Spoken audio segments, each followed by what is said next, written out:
Assalamualaikum warahmatullahi wabarakatuh. Selamat datang di channel Hobi Kelinci. Oke teman-teman penghobi kelinci, kali ini saya akan meng-share tips ya, cara untuk mencegah kelinci pilek ataupun ngorok ataupun bersin-bersin ya, ataupun cara mengobatinya yaitu dengan obat no flu.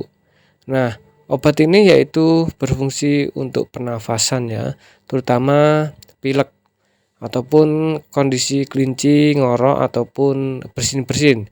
Fungsinya yaitu di pernafasan.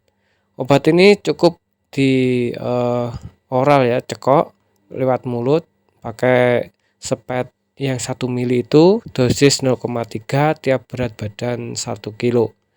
Nah, di sini juga pencegahan sangat bagus sekali untuk kelinci agar tidak terutama bersin-bersin ataupun pilek ya, karena penyakit pilek yaitu nomor 2 setelah kembung ya, penyakit yang sering terjangkit pada kelinci, kemudian kematiannya sangat cepat sekali.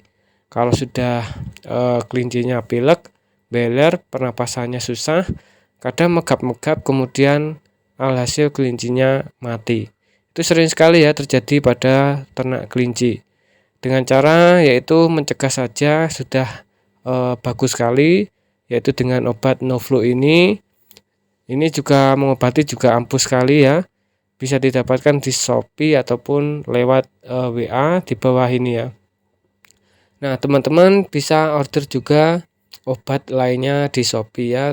Sudah tersedia obat-obatan, insya Allah bermanfaat untuk ternak kelinci, yaitu Shopee linknya Triunfar 17. Nah, oke guys, ini sekedar info untuk mencegah kelinci agar tidak pilek ataupun ngorok ataupun bersin-bersin ya. Kadang banyak sekali peternak yang bertanya cara mencegah ataupun mengobati kelinci pilek atau bersin-bersin, yaitu dengan cara obat tadi merek no flu ya.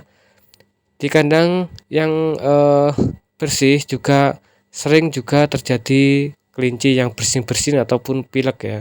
Jadi kita harus mencegah dengan cara desinfektan juga sangat penting ya, karena hari-hari ini marak virus ya, banyak virus hewan terutama sapi.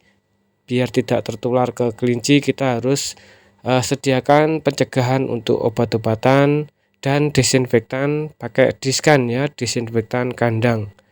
Oke teman-teman, semoga bermanfaat untuk tema kali ini, semoga bermanfaat. Wassalamualaikum warahmatullahi wabarakatuh.